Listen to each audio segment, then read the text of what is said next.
would-be American이었어? Were you a would-be American?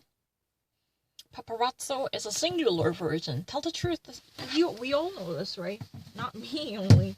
I'm not really delusional and schizophrenia to claim that this type of shallow understanding of a word is the exclusive right of mine. I have never said that. Hey, don't get that wrong. Or I want to actually say this one. Spaghetti. Oh. Spaghetti is also plural. Spaghetto. That's really paparazzo. So we had a paparazzi.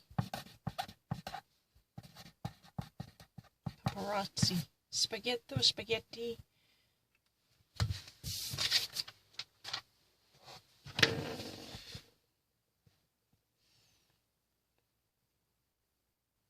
Algorithm for planning ahead or scheduling, or just simply streamline the operation by having a clearly compartmentalized time schedule or organized plan. That's what algorithm is for, right? Pasteurites.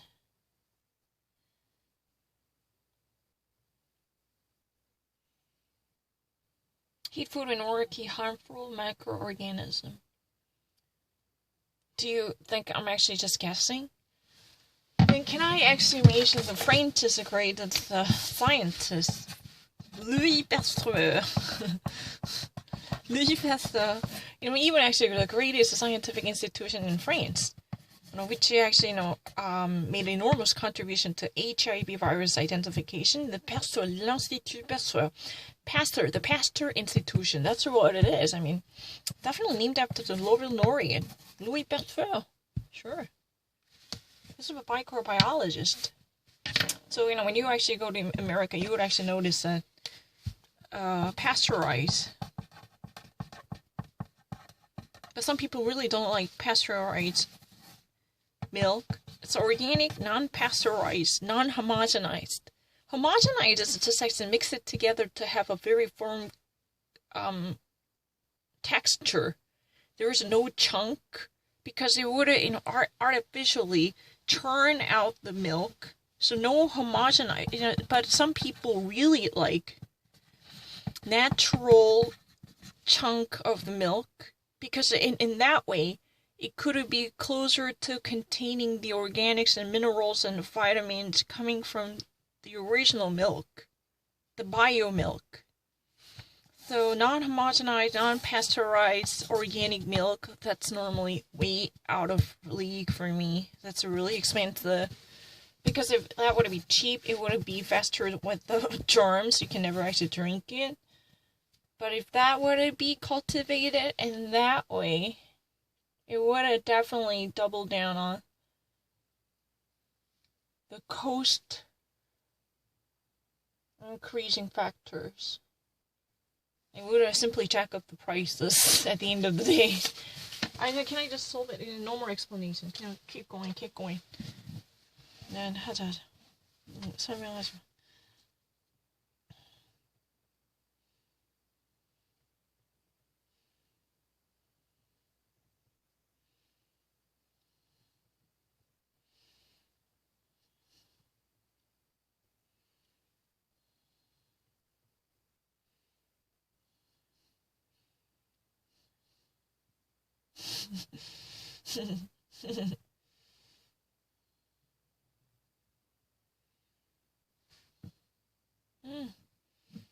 오리산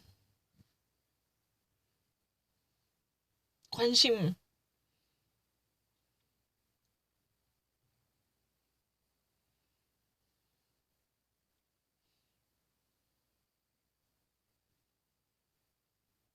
chopper. Oh, that's a water skiing, water taxi, pinwheel, wiggling, wheel league, or pinwheel, toe shoes, ballerina toe shoes.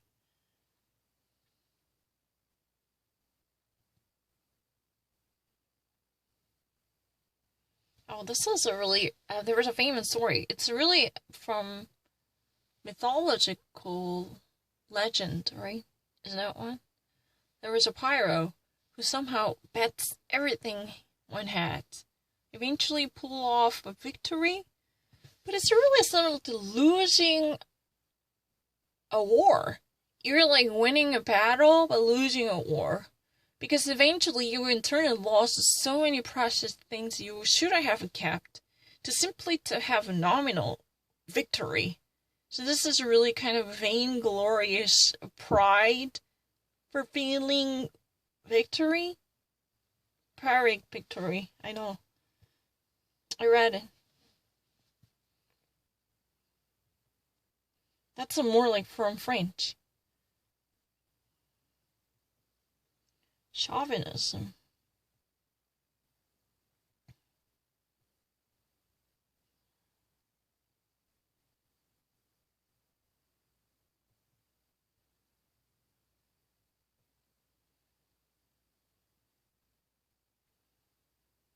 계속해보면 한데 그냥 설명하지 말자. Let's try not to. It's really about solving the question.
두 번 진짜 안 했는데.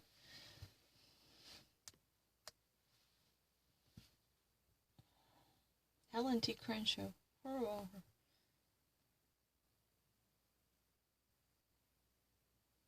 Kiss number 8.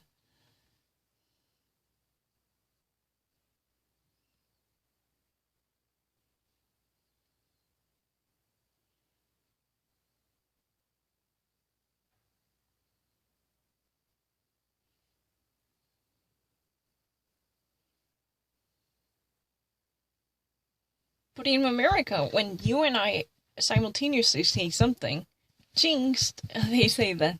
Jinxed, alright, jinx.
feel like burping.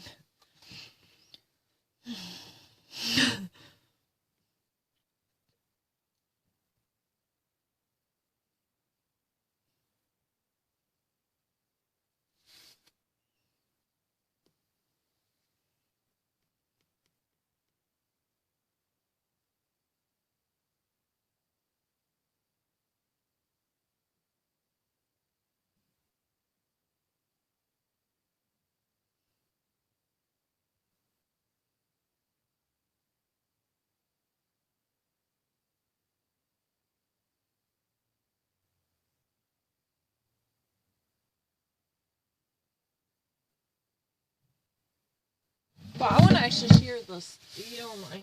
If you really don't mind, I'd like to share this. Because, French eventually, I don't actually speak good French, but French definitely opens up a nexus and a window into the West civilization, I think. I actually read it from, this is really the book that I learned a lot. But this is the actual French people's book. They said it's really one of the best-selling books, and it truly explains a lot about the background, why these type of phrases are being used in that way. I didn't know that many years ago. I only actually know the very surface-skating meaning, but it eventually helps me to get a little bit closer to one, a little bit. Pyrrhus, une victoire à la Pyrrhus.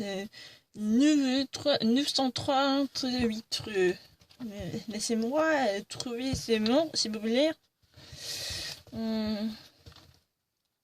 Bien, je pense que oui. La prononciation était un peu améliorée. Je pense que oui.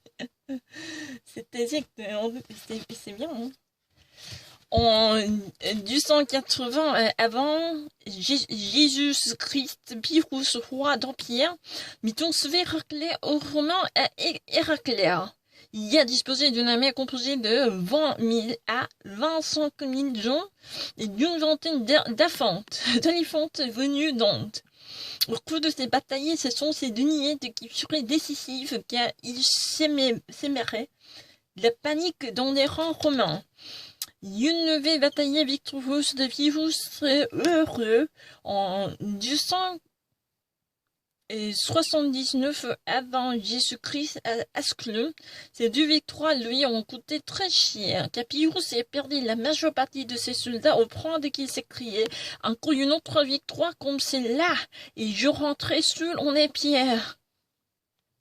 In before Jesus Christ, before Common Era, you can either say in these days the BCE, before Common Era, or before Jesus Christ, or whatever way you want to say, 280, Pyrrhus, the Epir's king, took up the battle by bringing his soldier to Heracles to go against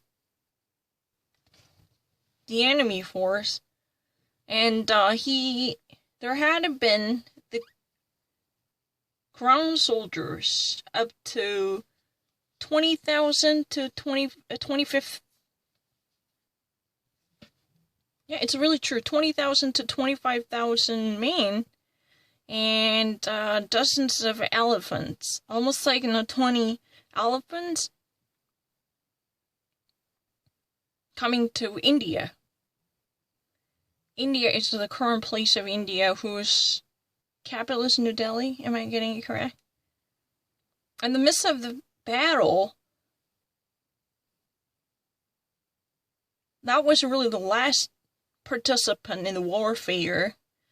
And that was really the moment which brought about the very decisive point, which eventually caused enormous panic in the military constellation of Roman forces.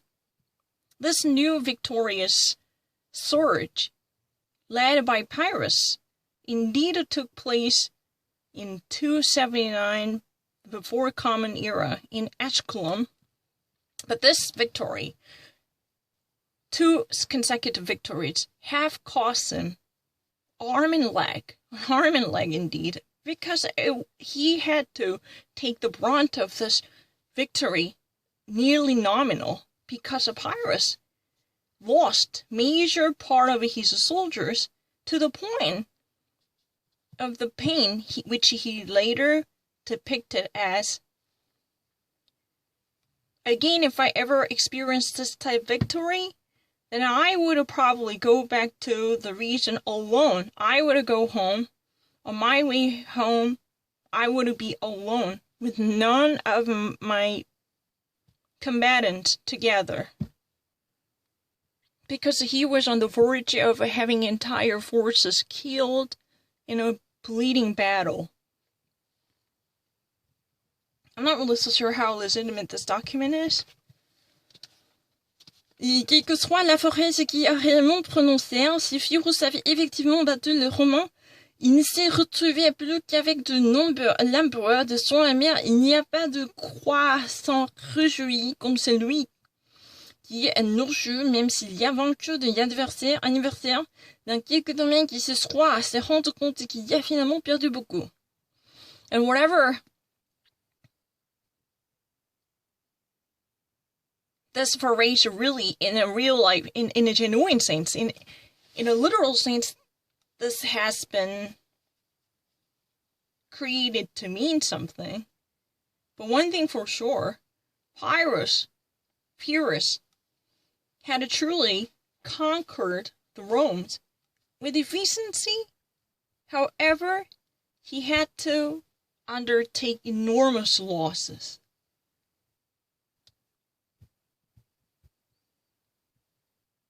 So he could not even actually find additional remains of his members. None of them were actually able to join him again, nearly.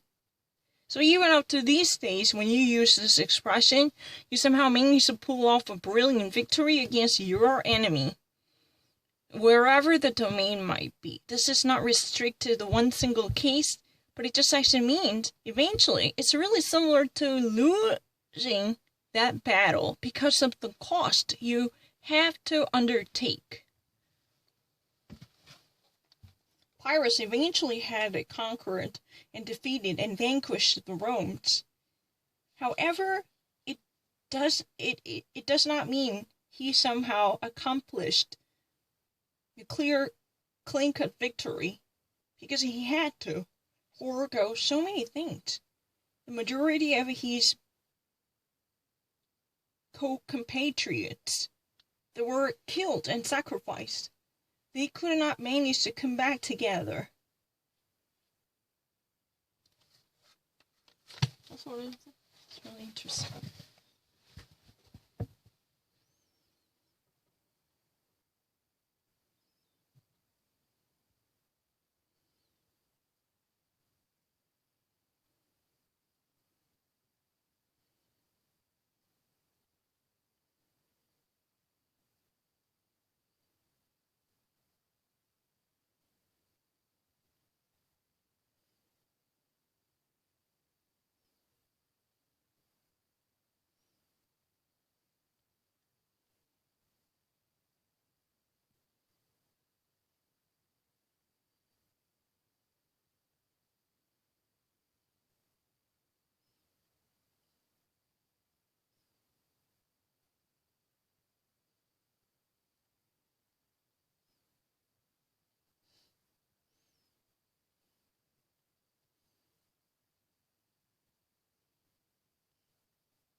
Can I take a break because I really like to pee?